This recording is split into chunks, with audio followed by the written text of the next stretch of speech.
মুভির শুরুতেই প্রধান ক্যারেক্টার সুকিংকে দেখানো হয়। সে ছিল খুবই আনলাকি বা দুর্ভাগা। সে এতটাই আনলাকি ছিল যে তার সাথে কেউ বন্ধুত্ব করত না। সবাই বিশ্বাস করত এর সাথে বন্ধুত্ব করলে তাদের ভাগ্য দুর্ভাগ্যে পরিণত হবে। দুর্ভাগা সুকিংয়ের জন্মের সাথে সাথেই তার মা মারা যায় এবং তার বাবা সব সময় জুয়া খেলত, কিন্তু সে কখনোই জিততে পারেনি। একদিন সুকিং তার বাবাকে জুয়া খেলতে সাহায্য করছিল, ফলে তার বাবা প্রথমবারের মতো জিতে যায় এবং খুশিতে স্ট্রোক করে সেখানেই মারা গিয়েছিল। বর্তমানে সুকিংয়ের আপন বলতে রয়েছে তার একমাত্র ভাই, যে এখন ক্যান্সারে আক্রান্ত হয়ে হসপিটালে ভর্তি আছে। একদিন সুকিং যখন বাড়ি ফিরছিল তখন সে দেখে ছিনতাইকারী একটি মেয়ের ব্যাগ চুরি করে পালিয়ে যাচ্ছে। সে মেয়েটিকে সাহায্য করার জন্য দেয়ালের আড়ালে লুকিয়ে পড়ে এবং যখন সে চোরকে মারতে যাবে তখন ভুলবশত সে ওই মেয়েটিকেই মেরে অজ্ঞান করে ফেলে। এই দেখে ছিনতাইকারী তাকে ধন্যবাদ দিয়ে চলে যায়। সেই মেয়েটির নাম হচ্ছে লু। এরপর সে যখন মন খারাপ করে বাড়ি ফিরছিল তখন সে রাস্তায় একজন বৃদ্ধ লোককে কাগজ জ্বালাতে দেখে। বৃদ্ধ লোকটি তাকে দেখে ইশারা করে ডাকে এবং বলে, তুমি এত চিন্তিত কেন? সে ওই বৃদ্ধ লোককে বলে যে সে খুবই আনলাকি, এই জন্যে তার জীবনে বহু সমস্যার সৃষ্টি হয়েছে। সে অনেক টাকা ইনকাম করতে চায়, যা দিয়ে সে তার ক্যান্সারে আক্রান্ত ভাইয়ের চিকিৎসা করাতে পারবে। এই শুনে বৃদ্ধ লোকটি তাকে কিছু টাকা দিতে চায়, কিন্তু সে টাকা নিতে অস্বীকৃতি জানায়। এতে বৃদ্ধ লোকটি খুশি হয়ে বলে, আমি তোমাকে গোল্ডেন আইস বা সোনালী চোখ নামক একটি অলৌকিক শক্তি উপহার দিলাম, যার মাধ্যমে তুমি যে কোনো কিছু ভেদ করে দেখতে পারবে। আর এই সুপার পাওয়ারের একটি শর্ত আছে, এটি যদি খারাপ কাজে ব্যবহার করো তাহলে তুমি ধ্বংস হয়ে যাবে। পরবর্তী সিনে অনেক পুরাতন এবং মূল্যবান একটি ড্রাগনের স্ট্যাম্পের নিলাম দেখানো হয়, যেখানে একটি মেয়ে সেই স্ট্যাম্পটি চুরি করে সেখানে একটি নকল স্ট্যাম্প রেখে দেয়। মেয়েটি সিকিউরিটির কারণে স্ট্যাম্পটি নিয়ে যেতে পারে না, তাই একটি বইয়ের ভিতর রেখে টেবিলের নিচে আটা দিয়ে লাগিয়ে রাখে। কিন্তু সে চলে যাওয়ার পর বইটি নিচে পড়ে যায়। তখন রুম পরিষ্কার করতে আসা লোকটি ময়লার ঝুড়িতে করে বইটিকে আবর্জনার গাড়িতে দিয়ে দেয়। পরদিন সকালে সুকিং ঘুম থেকে জেগে দেখে সে রাস্তার মধ্যে শুয়ে আছে। এরপর সে তার একমাত্র বন্ধু লিউয়ের কাছে আসে। লিউয়ের দিদার একটি পুরাতন বইয়ের দোকান ছিল। সে প্রতিদিন লিউয়ের দিদাকে বই গুছিয়ে রাখতে সাহায্য করে। সেই দিন ওই ড্রাগন স্ট্যাম্প রাখা বইটি তাদের দোকানে আসে। এরপর যাওয়ার সময় সে কয়েকটি বই কিনে নেয়, আর সেই বইগুলোর মধ্যে ওই বইটিও ছিল।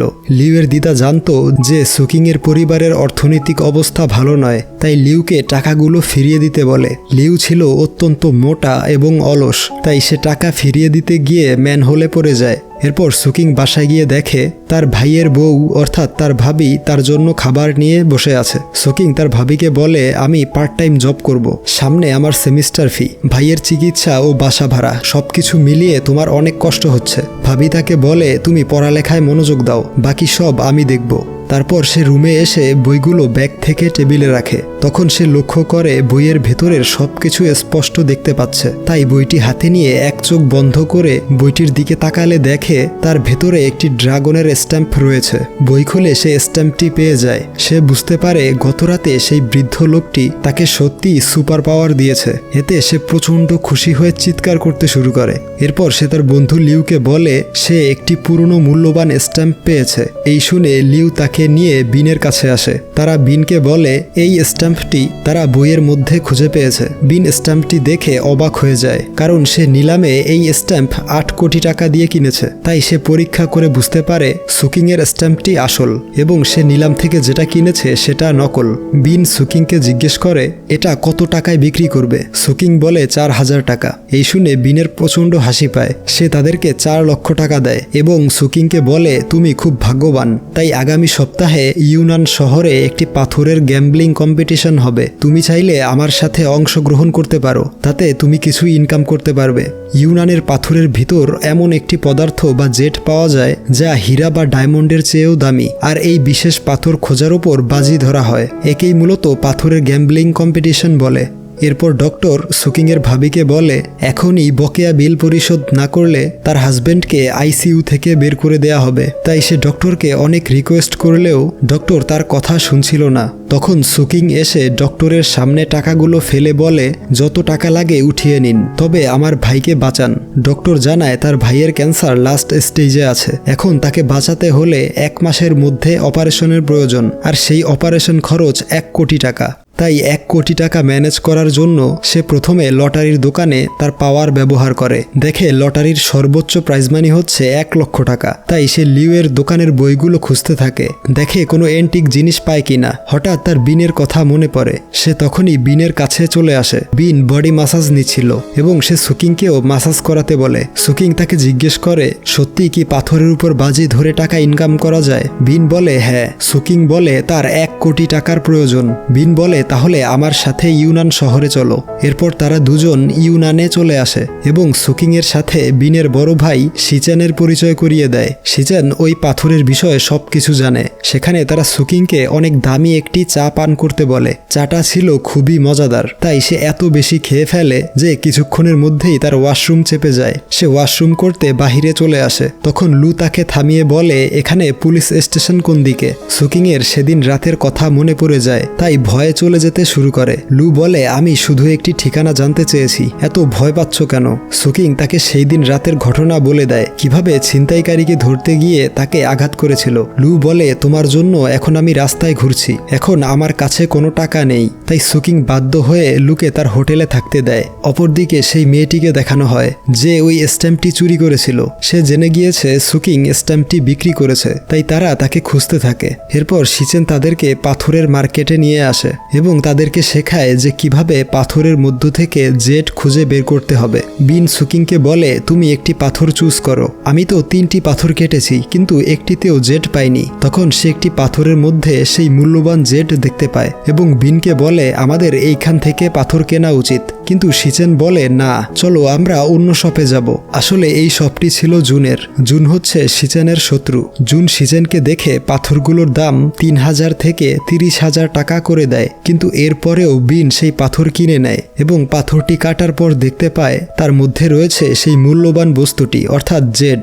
এই দেখে জুন বলে, এই পাথরটি বিক্রি করব না। আসলে জুন এইভাবে সব সময় সাধারণ মানুষকে ঠকায়। তখন শিচেন এবং জুনের মধ্যে ঝগড়া শুরু হয়ে যায়। জুন শিচেনকে চ্যালেঞ্জ করে সে তাকে গ্যাম্বলিংয়ে হারাবে, আর তারাও চ্যালেঞ্জটি অ্যাকসেপ্ট করে নেয়। তারা যখন জেড নিয়ে আসছিল তখন জুনের পাঠানো লোক তাদের কাছ থেকে জেডটি ছিনিয়ে নিতে আসে। তারা লুয়ের উপর আক্রমণ করে। তাকে বাঁচাতে গিয়ে সুকিং এর হাতে আঘাত লাগে। এক পর্যায়ে লু সেই জেডটি হারিয়ে ফেলে। লু সেটা উদ্ধার করতে চায়, কিন্তু সুকিং তাকে নিয়ে চলে আসে। এরপর রাতের বেলা সুকিং এর হাতে ব্যান্ডেজ করা ছিল। লু তার হাত ধরে বিছানার সামনে বসেছিল। সুকিং ওষুধ না খেয়ে ঘুমিয়ে পড়ে। সে স্বপ্নে লুকে দেখে আর মুচকি হাসে। ওইদিকে লু তাকে জাগানোর চেষ্টা করে, কিন্তু কিছুতেই তার ঘুম ভাঙে না। তাই লু তাকে সজোরে চর মেরে ঘুম থেকে উঠায়, তাকে ওষুধ খেতে বলে। পরবর্তী সিনে জুন তার বস কাকার সাথে ফোনে কথা বলে। কাকা জুনকে বলে, তোমাকে এই গ্যাম্বলিং কম্পিটিশনে জিততে হবে, কারণ এই কম্পিটিশনে আমি 2 কোটি টাকা বাজি ধরেছি। অন্যদিকে সুকিং ও লু শপিং করতে আসে। সুকিং যখন কাপড় চেঞ্জিং রুমে আসে তখন তাকে জুনের লোকেরা কিডন্যাপ করে নিয়ে যায়। জুন সুকিংকে একটি চেক দিয়ে বলে, এই টাকা তোমার ভাইয়ের অপারেশনের জন্য যথেষ্ট। এর বিনিময়ে আগামীকালের গেমে তোমাকে হেরে যেতে হবে। কিন্তু সুকিং রাজি হয় না। তাই জুন তাকে ভয় দেখায় যে তার পরিবার ও বন্ধুকে মেরে ফেলবে। এই বলে তারা সুকিংকে ছেড়ে দেয়। সে লুকে নিতে শপিং মলে ফিরে আসে, কিন্তু তাকে কোথাও খুঁজে পায় না এবং তার ফোনও বন্ধ ছিল। অন্যদিকে শিচেন বিনকে জিজ্ঞেস করে, সুকিংকে কি বিশ্বাস করা যায়? তখনই সুকিং তাদের কাছে এসে জুন এবং লুয়ের বিষয়ে বলতে যাবে, কিন্তু তাকে কিছু বলার সুযোগ না দিয়ে বিন বলে, তোমার উপর শিচেন সকল সম্পদ বাজি ধরেছে। আমরা তোমাকে বিশ্বাস করি। আগামীকাল তোমাকে জিততেই হবে। রাতে সে ভাবতে থাকে এখন তার কি করা উচিত। একদিকে তার ভালোবাসা, অন্যদিকে শিচেন যে তার সবকিছু দিয়ে তাকে সাহায্য করছে। তখন সে স্বপ্নে ওই বৃদ্ধ লোককে দেখে। বৃদ্ধ লোকটি বলে, তুমি যদি এই পাওয়ার খারাপ উদ্দেশ্যে ব্যবহার করো তাহলে পাওয়ারটি তোমার থেকে নিয়ে যাওয়া হবে এবং তুমি আবারও আগের মতো আনলাকি হয়ে যাবে। পরদিন স্টোন গ্যাম্বলিং শুরু হয়। সবাই যখন জেড পাথর খুঁজছিল তখন শিচেনের ফোনে একজন একটি পিকচার পাঠায়। সে মনে করে সুকিং বিশ্বাসঘাতকতা করে জুনের সাথে যোগ দিয়েছে। পিকচারটি সে বিনকে দেখায়। বিন যখন সুকিংকে জিজ্ঞেস করতে যায় তখনই সুকিং একটি দামি জেড পাথর দেখে এবং তার পাওয়ার ব্যবহার করে বুঝতে পারে এটি সবচেয়ে দামি পাথর। সেই সময় লু ফিরে আসে। তাকে সুকিং জিজ্ঞেস করে, তুমি কোথায় ছিলে? সে বলে, গতকাল তোমাকে খুঁজে না পেয়ে আমি বাসে উঠেছিলাম, আর বাসে ঘুমানোর কারণে আমাকে লাস্ট স্টেশনে নিয়ে গিয়েছে, তাই এখানে আসতে অনেক দেরি হয়েছে। এরপর তারা আবারও পাথর সংগ্রহ করতে শুরু করে। এরপর গেমের সময় শেষ হয়ে যায়। প্রথমে জুনের সংগ্রহিত পাথরগুলো কাটা হয়। তার প্রত্যেকটা পাথরের মধ্যে খুবই দামি এবং রেয়ার জেট ছিল। এতে শিচেন চিন্তিত হয়ে পড়ে। এরপর সুকিংদের মাত্র একটি পাথর কেটেই একটি গ্রিন কালারের জেট পেয়ে যায়, যেটা হচ্ছে পৃথিবীর সবচেয়ে দামি এবং রেয়ার পাথর। আর সুকিং সেই স্টোন গ্যাম্বলিং কম্পিটিশন জিতে যায়। সন্ধ্যায় সুকিং একটি ব্রেসলেট লুকে উপহার দেয়। এতে লু প্রচণ্ড খুশি হয়ে তাকে জড়িয়ে ধরে। অন্যদিকে জুন তার বস কাকার সাথে ভিডিও কলে কথা বলে। কম্পিটিশনে হেরে যাওয়ায় জুন তার কাছে ক্ষমা চায় এবং বলে, আমি সবকিছু ঠিক করে দিব, আর এই কম্পিটিশনে যে টাকা হারিয়েছ তার পরবর্তীতে আসল ড্রাগন স্ট্যাম্প তোমাকে এনে দিব। কাকা জুনকে শেষবারের মতো একটি সুযোগ দেয়। পরবর্তী সিনে সুকিংয়ের গ্রিন জেডের নিলাম দেখানো হয়। তাদের জেটটি চড়া দামে বিক্রি হয়ে যায়। তখন বিন স্টেজে এসে বলে, আমার কাছে দুটো ড্রাগন স্ট্যাম্প আছে, একটি আসল এবং অপরটি নকল। সে নকল স্ট্যাম্পটি ছিঁড়ে ফেলে এবং আসলটি সুকিংকে গিফট করে। রাতে তারা সবাই পার্টি করছিল। তখন কাকার গুন্ডারা বিনকে কিডন্যাপ করে। সুকিং এবং তার বন্ধুরা কি করবে বুঝতে পারে না। তখন কাকা ফোন করে বলে, বিনকে ছাড়াতে হলে এন্টিক ড্রাগন স্ট্যাম্পটি দিতে হবে। তখন জুন তার বসের কাছে এসে ক্ষমা চায় এবং বলে, আমি আপনার 2 কোটি টাকা হারিয়েছি শুধু শিচেনের জন্য, আমি সব টাকা ফিরিয়ে দিব।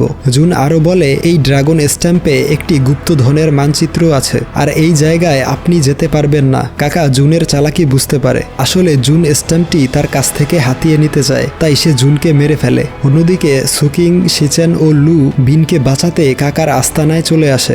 দেখে বিনকে খাঁচায় বন্দি করে রাখা হয়েছে। সেই খাঁচার সাথে টাইম বম লাগানো রয়েছে। তাই সুকিং তার সুপার পাওয়ার ব্যবহার করে টাইম বমের পাওয়ার সাপ্লাই কোথায় দেখার জন্য।